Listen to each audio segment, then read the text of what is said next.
오늘은 먼저 결론적으로 다니엘서 12장을 말씀을 드리면서 말씀을 드리기 전에 사진을 몇 장 보도록 하겠습니다.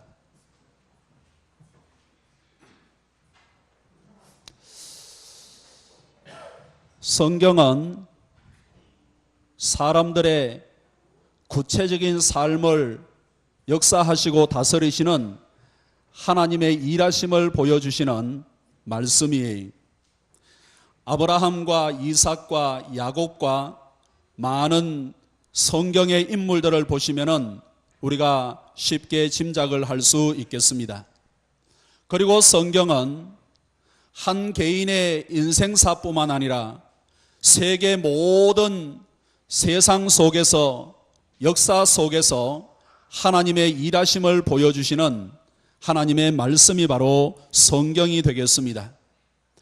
일찍이 하나님께서 사람을 창조하시고 이후에 한 사람 아브라함을 택하여 주시고 이제는 그의 야곱과 그의 가족들을 애굽에 심어주시고 큰 민족으로 조성을 시키신 뒤에 저 가나안 땅에 정착을 하게 하시고 그 주변 모든 나라와의 관계 속에서 일어나는 사건들을 통하여 하나님께서 역사하시고 다스리심을 보여주시는 것이 바로 성경이 되겠습니다.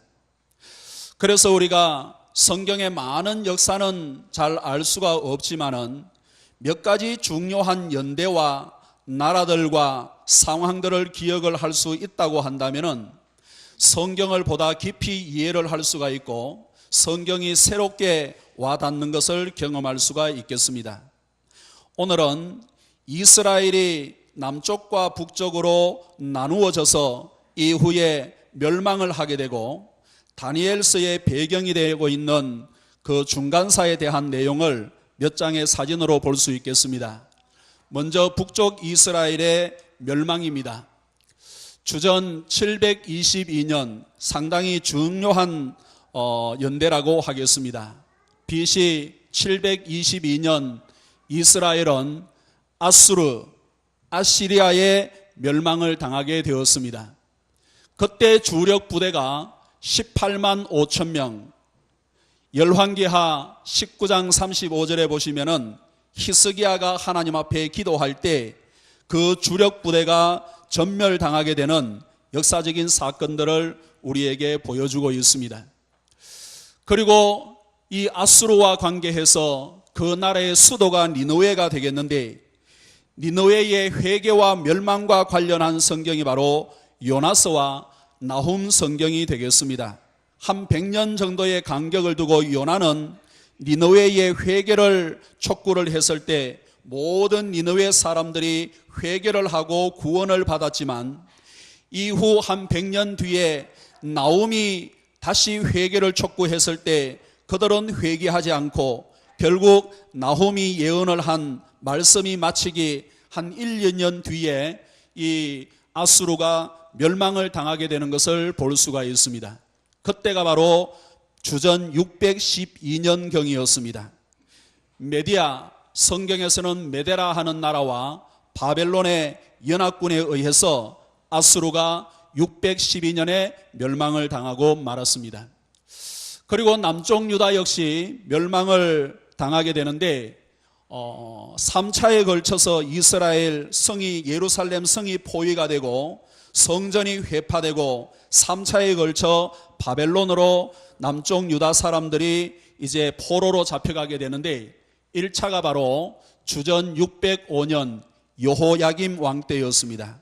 우리가 잘 알고 있는 다니엘과 그 세 친구들이 이제 1차 포로로 많은 사람들이 가장 유력한 사람들이 1차 포로에 대부분 포로로 잡혀갔던 것을 기억할 수가 있습니다.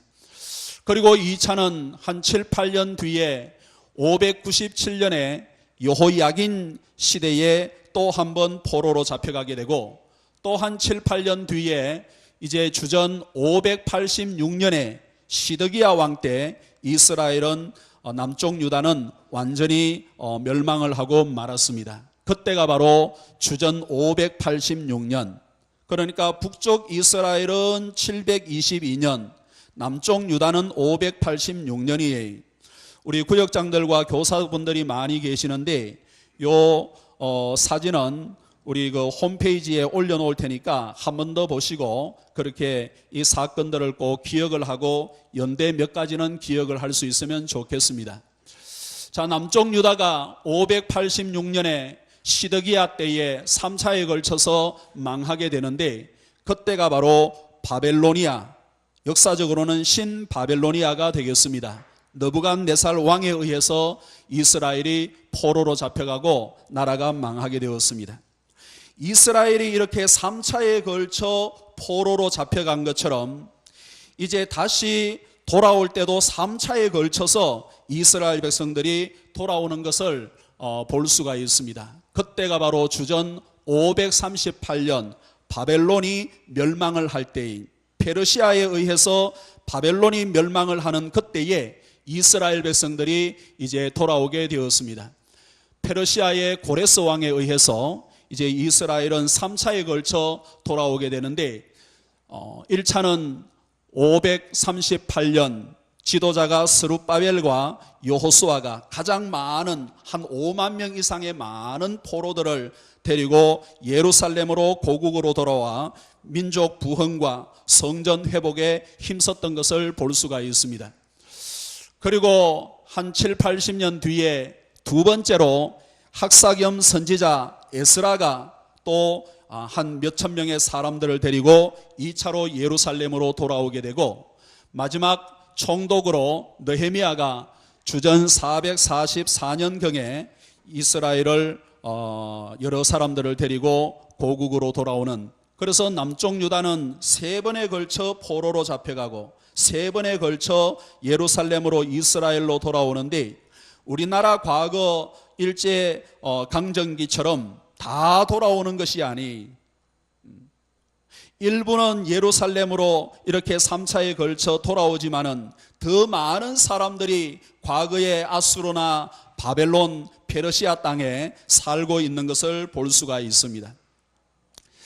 그때 페르시아 제국이 이제 남쪽 유다를 돌아오게 했던 페르시아 제국은 이 유럽의 관문이라고 할 수 있는 마게도니아로부터 시작을 해서 남쪽으로는 이집트까지, 그리고는 동쪽으로는 인더스강까지, 인도까지 이렇게 큰 제국을 아우르는 그러한 대제국이 되었던 것을 볼 수가 있습니다. 그때가 페르시아 제국의 부흥기와 또 페르시아 제국은 이 주전 550년부터 331년까지, 주전 331년까지, 그러니까 알렉산더 대왕에게 페르시아가 정복당하는 한 200년의 역사를 부흥기로 가지고 있는 것을 보게 됩니다. 성경의 주요 인물이 바로 고레스 왕이, 페르시아의 첫 번째 왕 고레스, 그래서 이스라엘을 귀환시키는 내용을 보게 됩니다.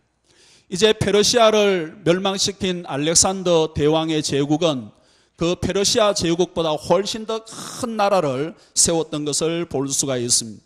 세계 역사에 징기스칸이 가장 큰 제국을 세웠고 두 번째로는 이 알렉산더 대왕이 가장 큰 제국을 세웠는 것을 볼 수가 있는데 세계사에서는 징기스칸은 잘 인정을 해주지를 않으려고 합니다. 여러 가지 내용 때문에.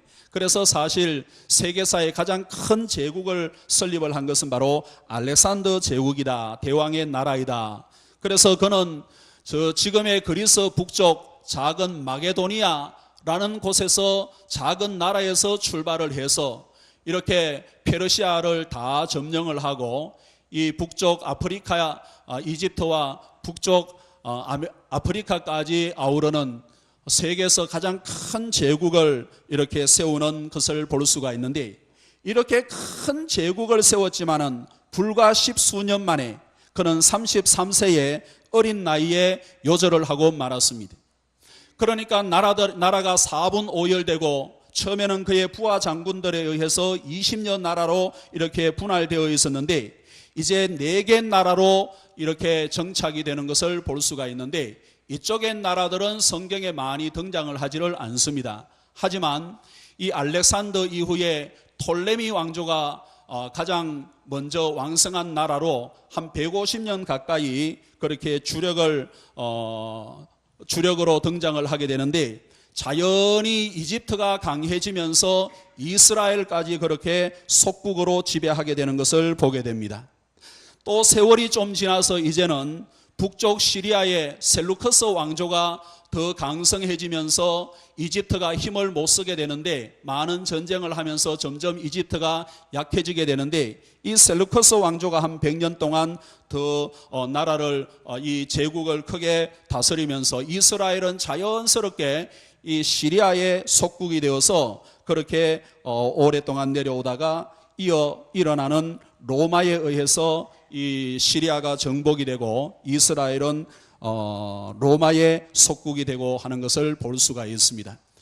그래서 그 역사를 신구약 중간사라 성경에서 혹은 기독교에서는 그렇게 부르고 있습니다.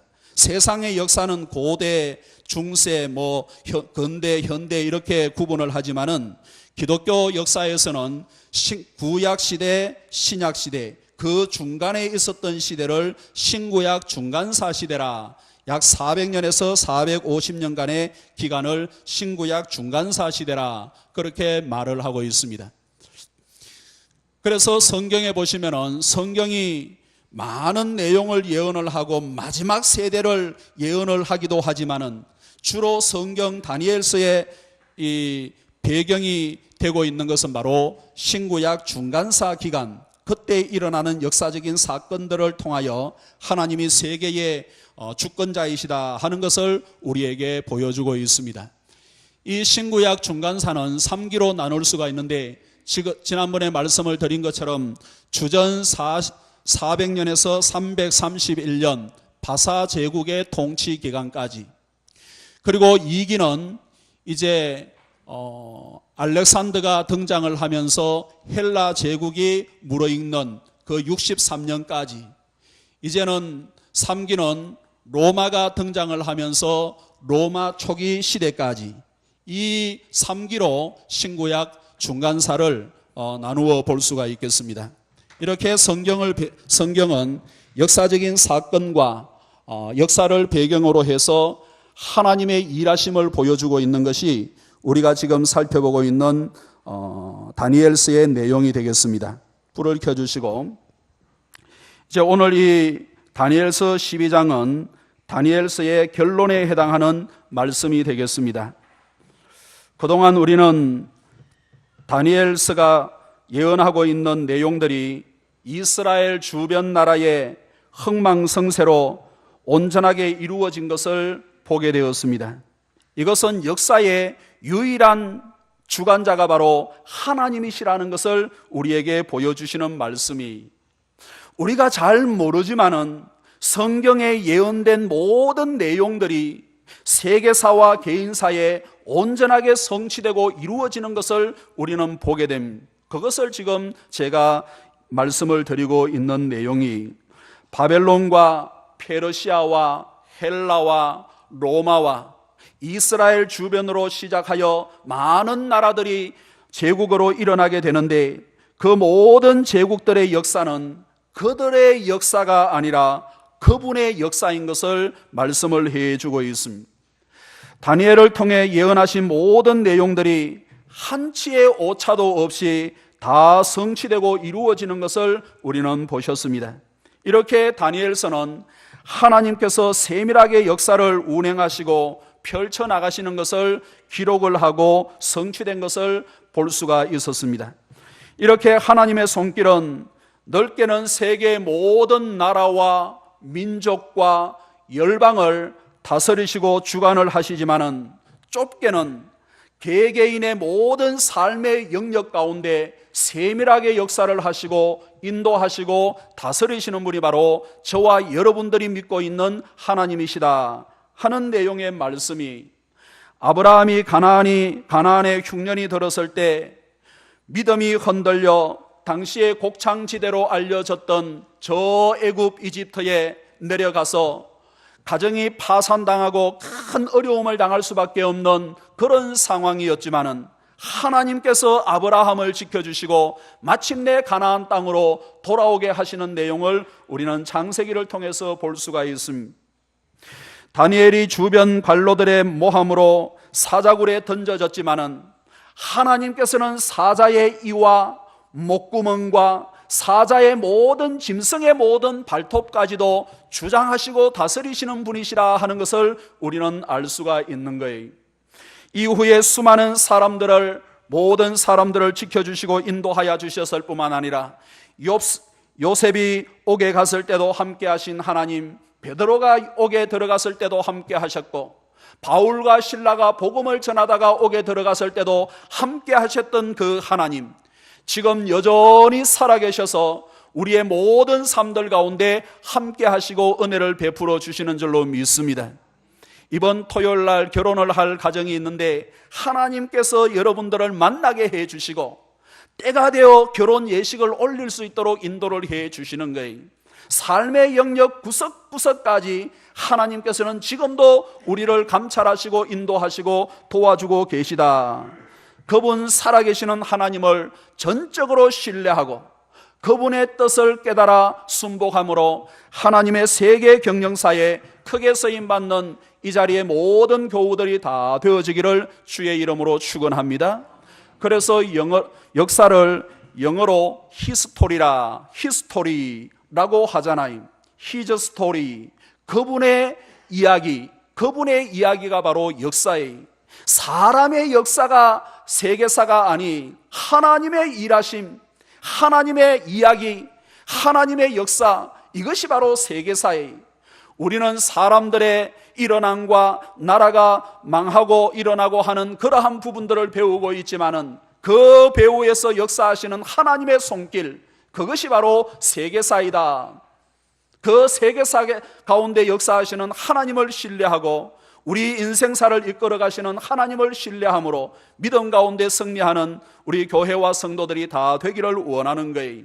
그래서 그분 앞에 맡기는 인생이 복된 인생이고 그분의 뜻을 깨닫기를 위하여 말씀을 읽고 그 말씀대로 살아가는 인생이 복된 인생이, 왜? 하나님의 나라가 앞으로 세워질 것이고 하나님의 나라는 영원할 것이니까.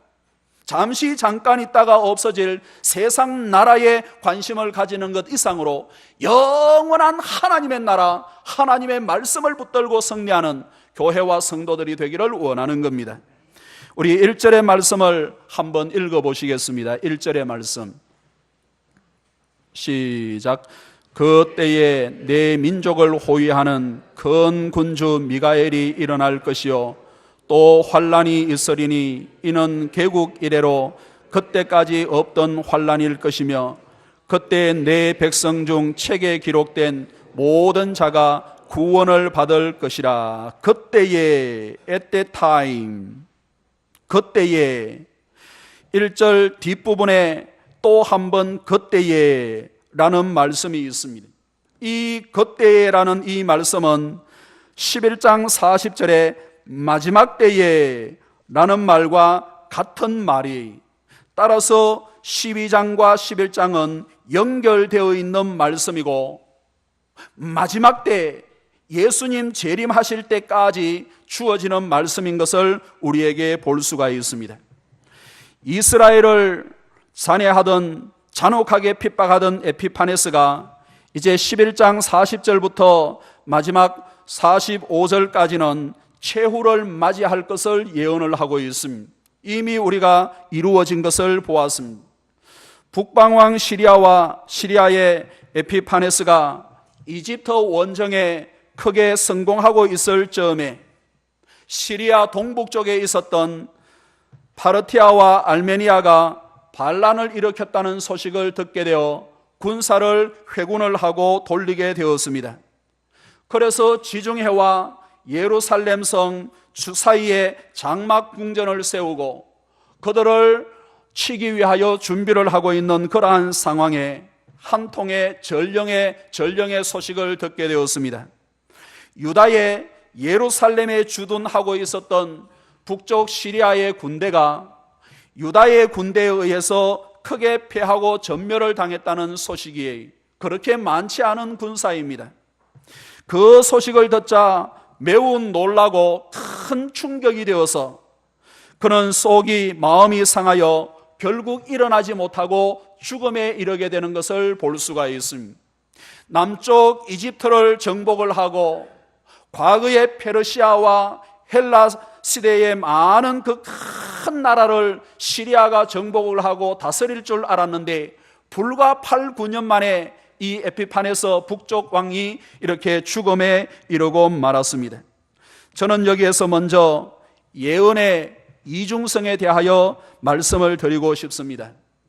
여기에서 이중성이라는 것은 그 사람은 이중적이야, 앞에서 말했던 것과 나중에 얘기하는 것이 다르다, 아니면은 인면 수심이나 또한 지켈 박사와 하이드와 같은 그런 이중적, 아니면은 양면성을 얘기하는 것이 아니에요. 여기서 이중적이라 하는 것은, 예언의 이중성이라 하는 것은 한 가지 예언이, 성경의 한 가지 예언의 말씀이 가까운 장래와 먼 장래의 사건에 동시에 예언되고 이루어지는 내용이라 하는 내용의 말씀이, 예언의 이중성이 있는데 그 성경의 한 말씀은 가까운 장래를 예언할 뿐만 아니라 먼 예수님의 재림 때까지도 예언해주는 그런 양면적인 내용을 가지고 있다 하는 것이 바로 예언의 이중성입니다. 한 가지 역사적인 사건이 가까운 장래와 먼 미래의 사건을 동시에 보여주고 있다는 뜻이 되겠습니다. 한 가지 성경의 한 인물이 그때 그 시대를 반영하고 있지만은 또 한편으로는 먼 미래를 반영을 하고 있다는 말씀이, 한 사람에게 투사된 인물이 내용이 지금 그 사람에게만 해당하는 어떤 인물이나 내용이나 성격이 아니라 마지막 때에도 그런 동일한 사람들이 일어날 것에 대하여 성경은 이중적인 예언의 성격을 가지고 예언을 해주고 있는 것을 우리는 기억할 필요가 있습니다. 이러한 예언의 이중성은 대부분의 모든 예언서와 묵시록에 다 이렇게 그대로 나타나고 있습니다.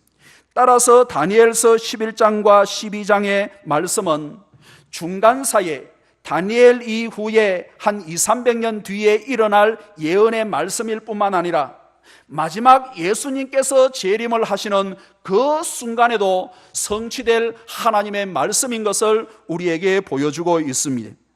북쪽 시리아와 남쪽 이집트가 이렇게 수백 년 동안 긴장을 하고 전쟁을 하는 것처럼 예수님 재림하실 그때가 되면은 세계의 모든 세력들은 두 세력으로 큰 전쟁을 벌이게 될 것이라 하는 내용의 말씀을 해주고 있는데, 구약에서는 아마겟돈 전쟁이라 예루살렘이 중간이 되고 예루살렘이 중심이 되어 큰 전쟁이 일어날 것에 대하여 말씀을 해주고 있습니다.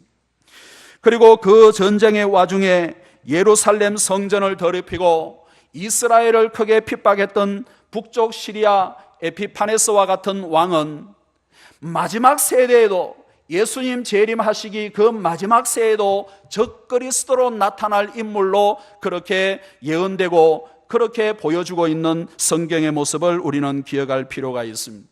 따라서 다니엘서 12장의 말씀이 중간사의 모든 말씀들이 다 성취된 것을 보면은 이 예언의 말씀들은 앞으로 주님께서 재림을 하시고 하늘나라를 새롭게 하실 그때에 모든 성경의 말씀과 이 다니엘서 10장, 11장, 12장의 말씀은 반드시 모든 말세에도 성취될 것이라 하는 믿음을 우리가 가질 수 있잖아요.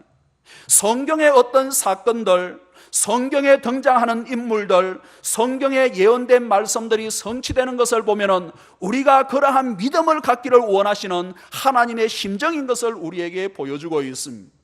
중간사 시대에 1차적으로 다 완성된 이 말씀은 주님 재림하시기까지 마지막까지 다 반드시 또 성취될 것인데, 하나님의 말씀이 성취되는 그때 하나님의 세계 경영에 크게 쓰임받는 교회와 성도들이 다 되어지기를 주의 이름으로 축복합니다. 다시 1절의 말씀을 보시면은 그때에 에피파네스가 이스라엘을 핍박하다가 마지막을 장식하게 될 그때에 내 민족을 호위하는 큰 군주 미가엘이 일어날 것이며, 내 민족이라 하는 것은 이스라엘 민족, 영적 이스라엘 된 하나님의 자녀들, 내 민족을 호위하는 큰 군주 미가엘이 일어날 것이며, 미가엘은 바로 전쟁을 주관하는 천사장이 되겠습니다.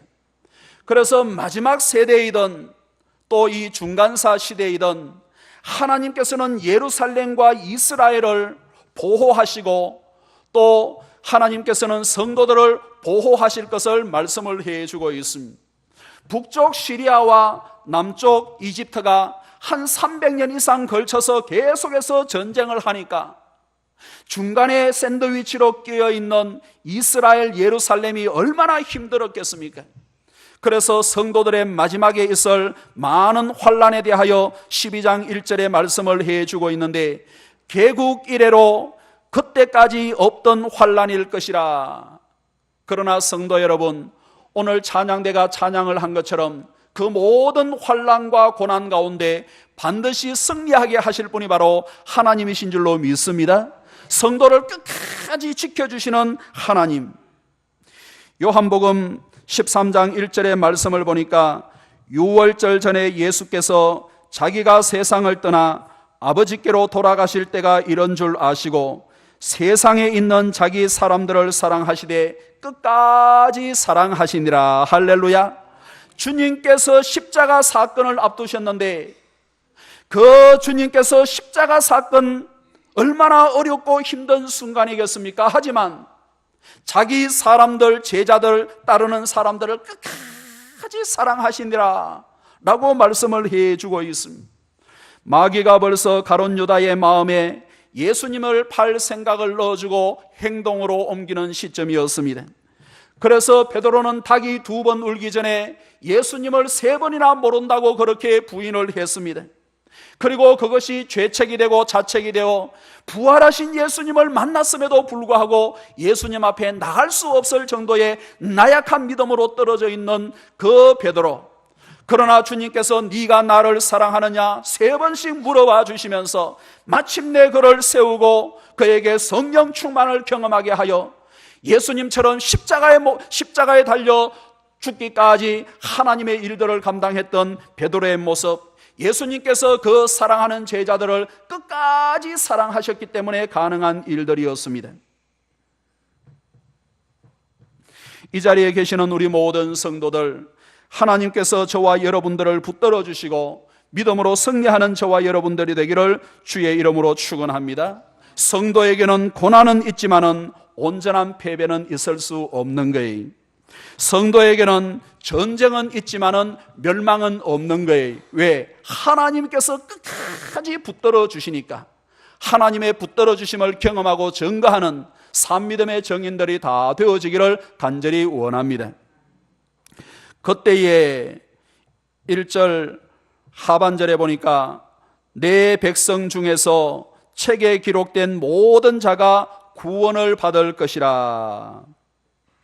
그렇게 큰 환난과 핍박이 있을 때 책에 기록된 모든 자가 구원을 받을 것이라. 이 책은 바로 하나님의 전 앞에 있는 보좌 옆에 있는 생명책, 생명록, 하나님의 보좌 앞에 있는 생명록에 기록된 모든 사람들은 그 고난 가운데서도 큰 군주 미가엘이 도와주심으로 마침내 승리하고 주님 앞에 든든하게 세워질 부분에 대하여 말씀을 해주고 있습니다. 이 자리에 계시는 우리 모든 성도들과 저와 여러분들의 가족들과 우리가 알지 못하고 보지 못하는 후손들까지도 하나님의 생명록에 기록된 은혜를 덧입어 마지막 때를 넘어 주님 앞에 세움을 받을 수 있는 영적 이스라엘로 다 거듭나게 되기를 주의 이름으로 축원합니다. 우리가 우리 자녀들을 다 지켜줄 수가 없고 우리가 우리 자녀들을 잘 되기를 바라지만은 그렇게 될 수가 없는 거예요.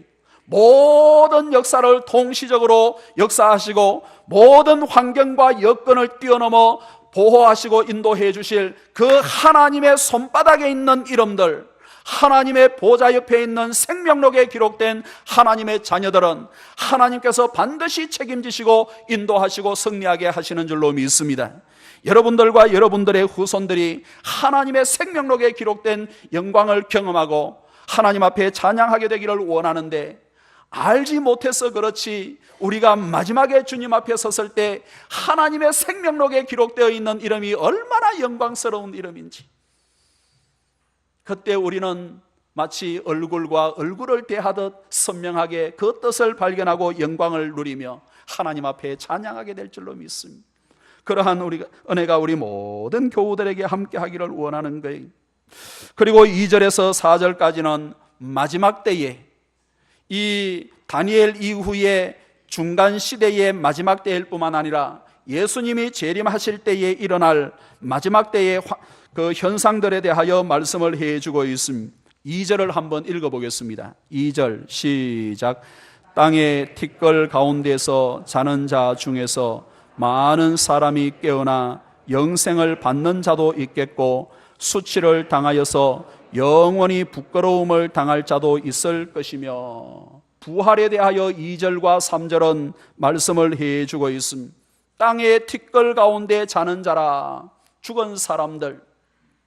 그런데 많은 사람이 깨어나 예수님의 재림 순간에 과거 창조 이래로 죽었던 모든 사람들은 다 깨어날 것인데, 그 숫자가 얼마나 많은지 그때 사람들을 많은 사람이라 라고 말씀을 해주고 있습니다. 모든 사람들이 죽음으로 끝나는 것이 아니라 부활을 할 때가 있다.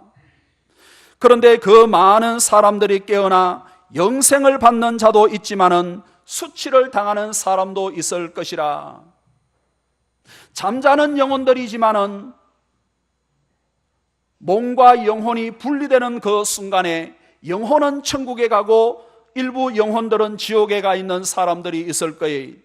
그러나 예수님께서 재림을 하시는 그 마지막 때에 모든 잠자던 사람의 육체가 물에 뿌렸던, 아니면은 매장을 했던, 아니면은 불에 태웠던 모든 사람의 육체가 신령한 몸으로 변화되어 그들의 천국에 있는 영혼들과 지옥에 있는 영혼들과 새로운 그 육체가 연합하여 부활을 경험을 하게 되는 거예요.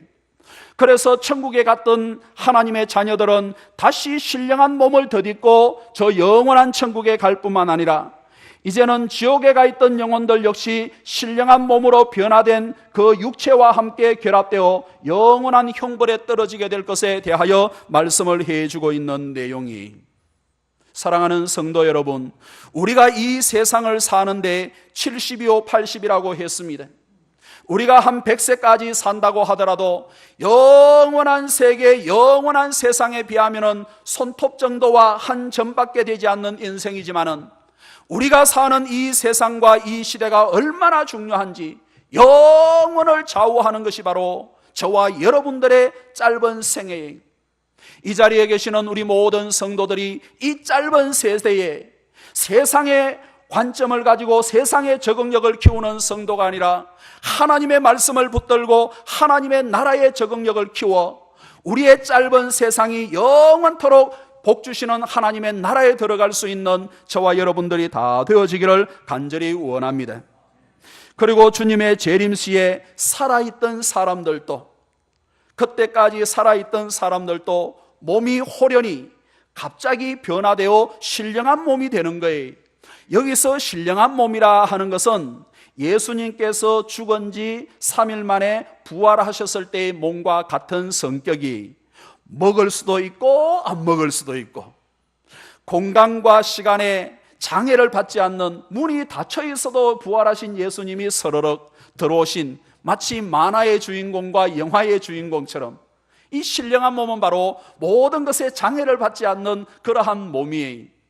이제 살아있는 사람들도 예수님께서 재림을 하시는 그 순간에 신령한 몸으로 변화를 받아 저 영원한 천국에 믿는 사람은 가게 될 것이고, 그때까지 믿지 않는 사람은 영원한 지옥 형벌에 던져질 것이다. 이 자리에 계시는 우리 모든 성도들과 후손들이 영원한 천국을 기업으로 받는 은혜가 있기를 간절히 원합니다. 3절의 말씀을 한 번 더 읽어보겠습니다. 3절의 말씀 시작. 지혜 있는 자는 궁창의 빛과 같이 빛날 것이요, 많은 사람을 옳은 대로 돌아오게 한 자는 별과 같이 영원토록 빛나리라. 그 마지막 때에 어떤 사람이 지혜로운 사람인가? 궁창의 빛과 같이 빛날 사람이 어떤 사람인가? 지혜 있는 사람이라 하는 이 말은 도덕적인 지혜나 그런 것을 가리키는 말씀이 아니, 하나님을 아는 사람을 성경에서는 지혜로운 사람이라, 하나님을 인정하지 아니하고 하나님을 믿지 않는 사람은 미련한 사람이라, 어리석은 사람이라, 악한 사람이라 성경에서는 그렇게 말씀을 하고 있습니다. 약간 도덕적인 수준에서 좀 선하고 좀 악한 것, 그거 하나님 앞에 별 문제가 아니. 뭐 묻은 개가 뭐 묻은 것 나무란다고 별 문제가 아니. 하나님 앞에 선하고 하나님 앞에 지혜로운 사람은 믿는 사람이다 하는 내용의 말씀이, 그래서 시편 4절의 말씀을 보니까 악인은 그의 교만한 얼굴로 말하기를 그의 모든 사상에 하나님이 없다 하느니라. 악인은 바로 하나님이 없는 사람을 가리키는 거예요. 시편 14편 1절의 말씀을 보니까 어리석은 자는 그의 마음에 이르기를 하나님이 없다 하도다. 하나님이 없다 하는 사람이 악한 사람이고 어리석은 사람, 지혜로운 사람은 바로 궁창의 빛과 같이 빛날 그 사람들은 바로 하나님을 믿는 사람.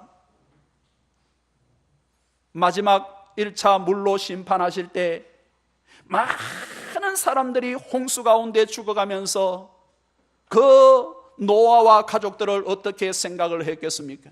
노아와 그 가족들은 반짝반짝 빛나는 별과 같은 사람들, 그러나 흑암 권세에서 모든 사람들이 죽어간 것처럼 마지막 두 번째 심판에도 별처럼 빛나는 존귀한 사람, 지혜로운 사람이 있을 터인데, 예수를 믿고 하나님의 나라의 쓰임을 받은 사람들, 그리고 3절 마지막에는 많은 사람들을 옳은 대로 돌아오게 한 자는 별과 같이 영원토록 빛나리라. 이것은 같은 내용이기도 하지만은 좀 더 적극적인 의미를 가지고 있는데, 복음을 위하여 헌신하고 자기의 믿음을 지킬 뿐만 아니라 복음의 확장을 위하여 일했던 많은 사람들은 별과 같이 영원토록 빛나리라 라고 말씀을 해주고 있습니다. 연약하고 어린 영혼들을 돌아보고 복음을 위하여 땀방울을 흘리는 수고를 기꺼이 감수했던 사람들, 저 이방 나라에 가서 그리스도의 복음을 전가하는 수많은 사람들, 그 사람들은 별같이 빛나게 되리라. 많은 사람들을 옳은 대로 돌아오게 했기 때문에 근본에 우리 중고청 필리핀 단기 선교를 준비를 하고 있습니다.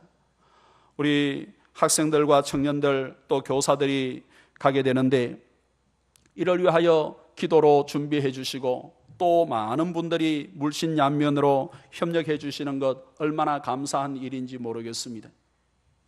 우리 중고청 단기 비록 짧은 기간이지만은 세계 가운데 일하시는, 열방을 구원하시기 위하여 일하시는 하나님의 일하심을 경험하게 되고, 거기에 간 우리 학생들과 청년들과 교사들이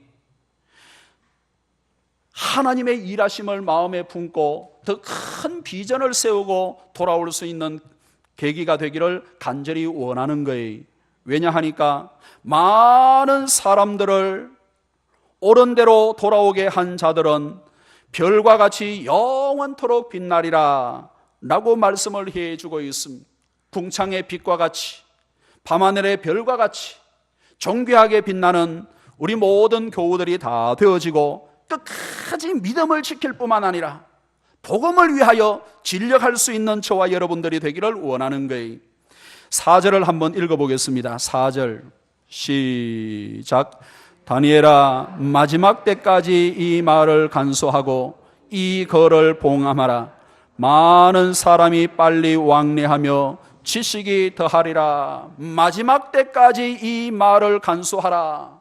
마지막 때라 하는 이 말씀 역시 이중적인 성격을 가지고 있는데, 중간사 그 시대를 마지막 시대라, 그리고 주님 오시는 그 순간이 마지막 시대라.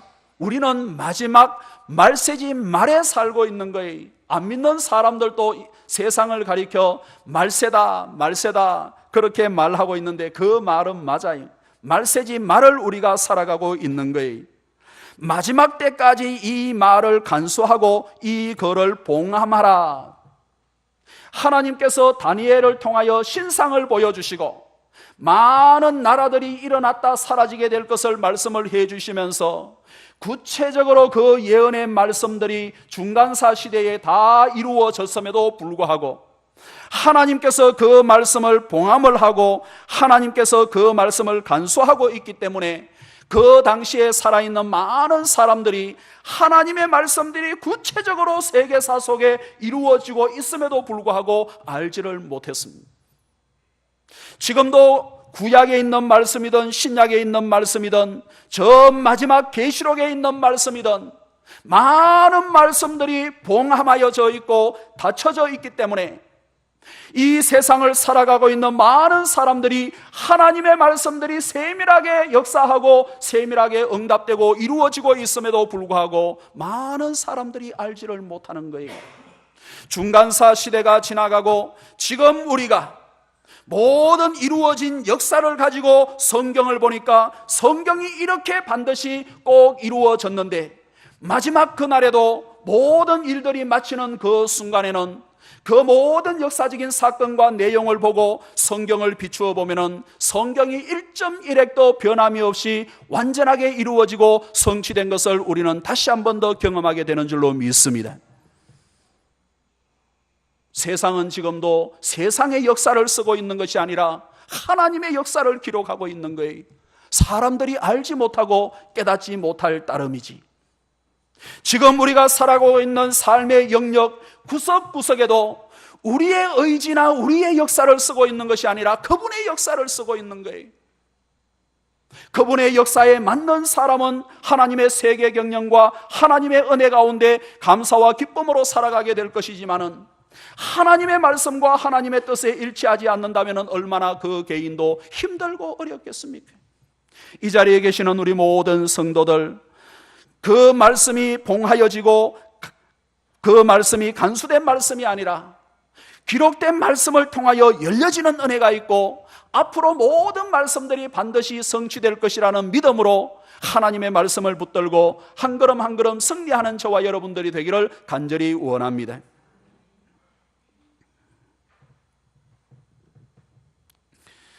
이 말을 간수하고 이 글을 봉함하라. 많은 사람이 빨리 왕래하며. 중간사 마지막에 등장하는 로마는 전쟁을 하기 위하여, 정복한 나라를 다스리기 위하여 가는 곳곳마다 대로를 닦았습니다. 얼마나 세계가 빨라졌는지 몰라요. 구석구석 알지 못하는 민족들이 헬라 시대에 세워지게 되는 거예요. 속도가 얼마나 빨라졌는지. 그리고 지금도 얼마나 많은 사람들이 빨리 왕래하는지. 과거 100-200년 전만 하더라도 부산이나 광주에서 한양을 서울 올라오려고 하면은 보름씩 한 달씩 걸리잖아요. 2달씩 걸렸잖아요.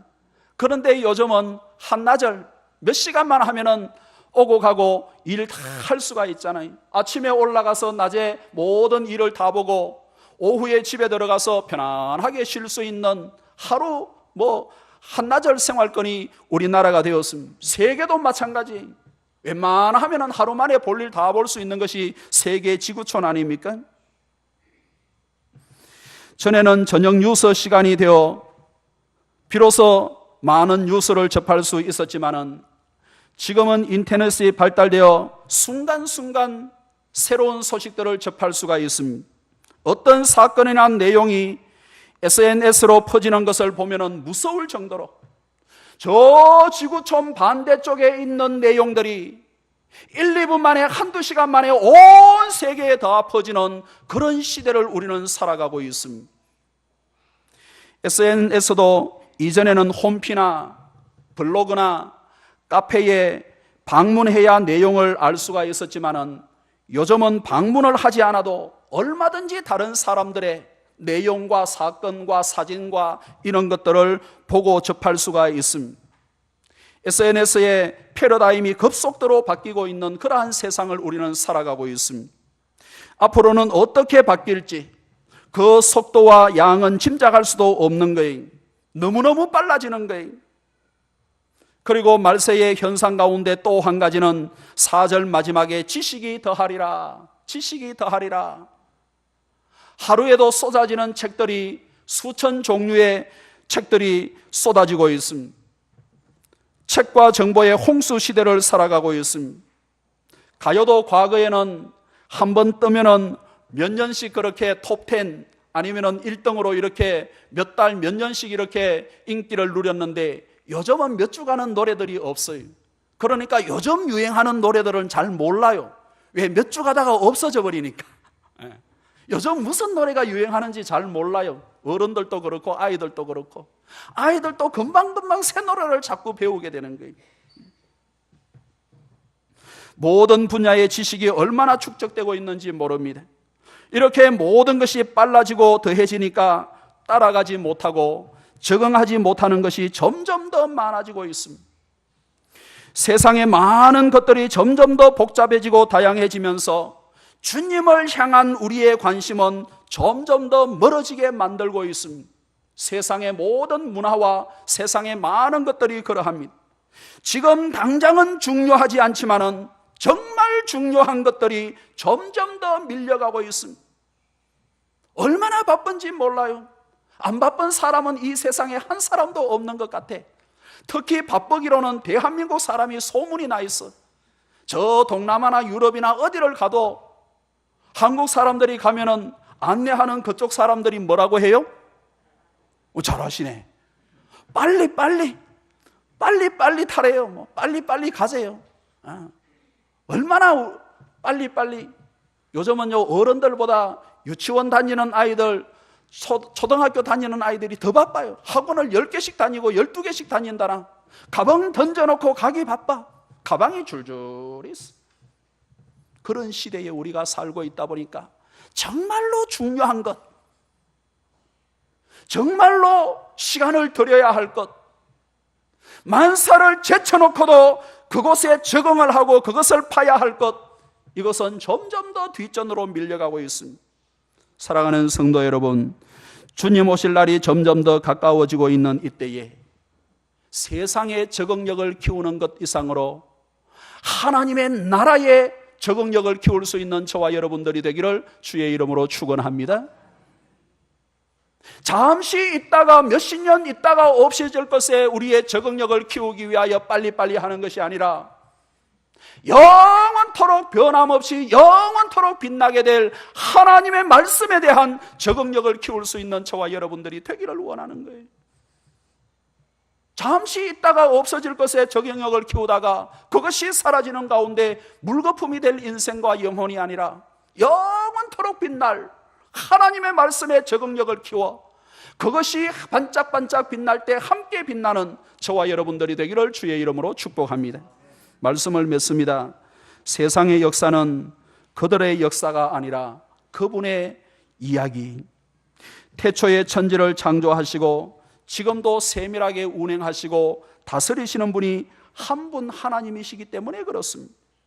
우리가 다니엘서를 통해 역사의 주관자는 하나님이라시는 것을 다시 한번 보았습니다. 사람의 삶의 현장 구석구석까지 그분의 손이 미치지 않는다는 것을 우리는 다시 한번 보게 되었습니다.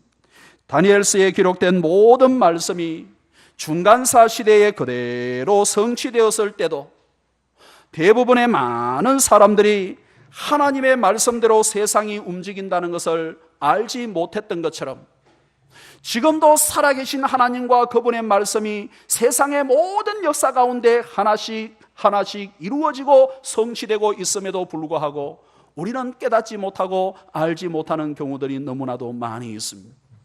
우리가 비록 다 알지 못하고 깨닫지 못한다 하더라도 과거에 성취된 하나님의 말씀 앞으로도 반드시 이루어질 것이라는 믿음을 가지고 그 말씀에 대한 적응력을 키워 그 말씀 가운데 순종하여 하나님의 세계 경영에 이바지하고 크게 쓰임받는 저와 여러분들과 우리 교회와 한국교회와 대한민국이 되기를 간절히 원합니다. 기도하겠습니다.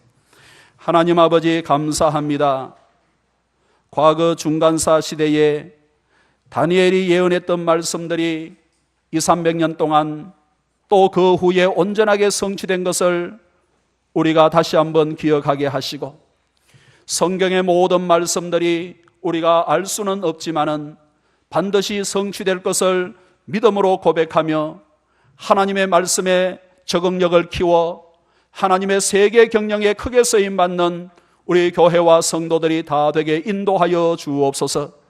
세상의 믿음 생활 고난이 있고 환난이 있지만은 우리를 영원토록 구원하시고 밤하늘에 반짝반짝 빛나는 하나님의 영광으로 삼아주신 그 하나님의 은혜가 우리를 항상 인도하시고 지켜주실 것이라는 믿음을 가지고 삶의 현장 가운데 하나님을 더욱더 의지할 수 있는 참믿음의 일꾼들이 다 되게 역사하여 주옵소서. 감사하고 예수님의 이름으로 기도하옵나이다. 아멘.